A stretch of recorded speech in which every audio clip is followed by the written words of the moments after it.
senhor também trabalhou no Palácio do Planalto, na subchefia de assuntos jurídicos.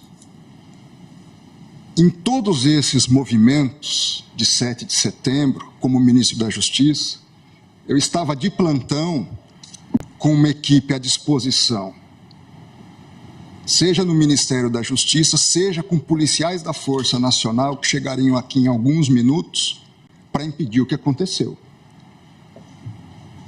Eu não consigo entender, e também carece de resposta, como que o Palácio do Planalto foi invadido da forma como foi invadido. Vossa Excelência sabe o rigor de vigilância e cuidado que deve haver lá. O fato é o seguinte, eu não vou entrar nesse mérito hoje. Acho que não nos cabe, pelo menos da minha parte, não é intenção entrar nesse mérito hoje.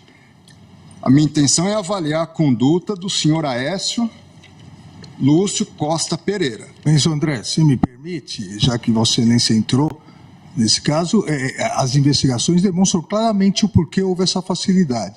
5 coronéis comandantes da PM estão presos, exatamente porque desde o final das eleições se comunicavam por zap, dizendo exatamente que iriam preparar uma forma de, havendo manifestação, a Polícia Militar não reagir. Então, claramente, a Polícia Militar, eu também fui ministro da Justiça e sabemos nós dois, que o ministro da Justiça não pode utilizar a Força Nacional se não houver autorização do governo, do Distrito Federal, porque isso fere o princípio federativo. Não em relação aos prédios federais.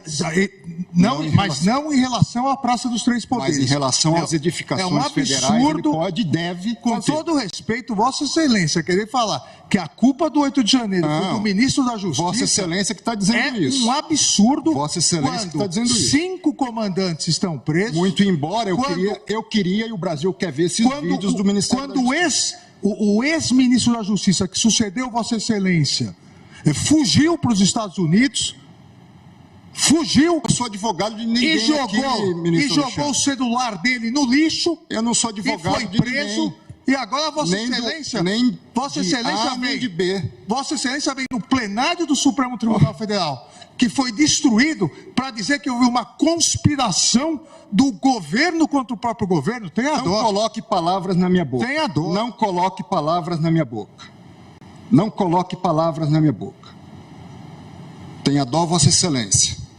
Não, eu tenho a impressão só que a gente precisa... Posso terminar, meu... Não, pode terminar. É só para a gente ter esse leitmotiv, esse pano de fundo, para que possamos, de fato, entender. É claro, e Vossa Excelência tem razão, nós estamos julgando o Aécio, mas é preciso que a gente entenda esse contexto. Eu acompanhei, como Vossa Excelência, muitos desses episódios, acompanhei também o episódio do trancamento de rodovias, especialmente no meu estado. Dialoguei com o ministro da Justiça de então, em que carros eram atravessados na pista e inicialmente começou-se como se fosse uma greve de caminhoneiros. E nós sabemos o que greve de caminhoneiros representa. Está se celebrando agora essa triste efeméride, 50 anos do golpe no Chile, que começa com a marca dos caminhoneiros em greve.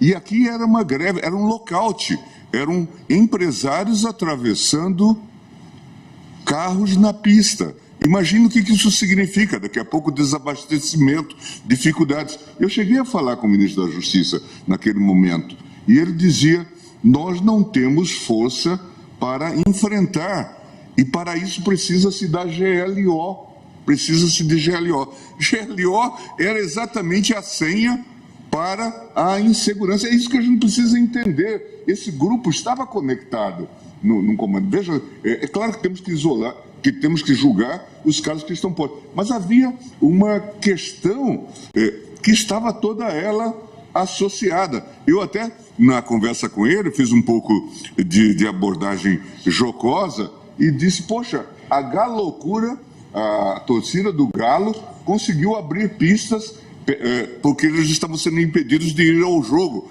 ministra Carmen. Mas a nossa Polícia Rodoviária Federal não conseguia, precisava das Forças Armadas. Esse caso é tão esdrúxulo, ministro Gilmar. É verdade. Me traz tanta inquietação. Veja, todo o contorno do que ouvimos dizer, se formos fazer uma retrospectiva dos atos, pré-8 de janeiro, ali, 6, 7, havia anunciado, vamos todos a Brasília. Primeira coisa, Polícia Rodoviária Federal, na greve dos caminhoneiros, ministro Gilmar, que foi tentada no governo anterior, eu era ministro da Justiça, eu passei a madrugada na sede da Polícia Rodoviária Federal, acompanhando o relatório minuto a minuto de eventuais tentativas de bloqueio de estradas, em função até da experiência pretérita, negativa, que havia ocorrido no governo Temer. O que eu quero dizer, a Polícia Rodoviária Federal tinha condições de evitar a chegada. Dia 6, dia 5, dia 7, não sei. Não foi feito. Toda a construção é de que era uma tragédia anunciada. Agora, houve, eu vou usar a expressão, falhas sistêmicas desde esse ponto. O que houve, não tenho dúvidas, falhas, eu vou usar a expressão falhas porque não estamos julgando essas pessoas, sistêmicas na Polícia Militar do Distrito Federal. Mas também há dúvida razoável sobre como é que esse grupo entra com a facilidade como entrou, não digo no Supremo, eu não digo nem no Congresso, dentro do Palácio do Planalto. É inconcebível. Onde estava todo o efetivo da Força Nacional? Eu não tenho. Hoje o Brasil não sabe.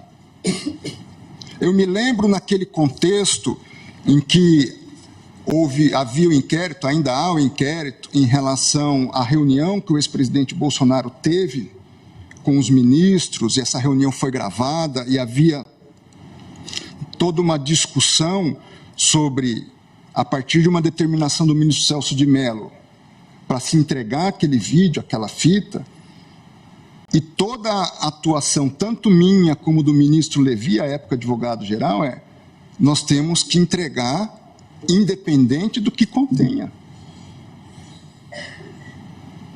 Independente do que contenha. E foi entregue. Agora, chama a atenção o Ministério da Justiça não disponibilizar ou não ter os vídeos correspondentes. Nós precisamos tratar todos igualmente, com os rigores correspondentes e também com o reconhecimento de que certas situações geram um não enquadramento em determinada conduta. Em relação a esse réu, não vejo na atitude dele um ato idôneo de golpe de Estado.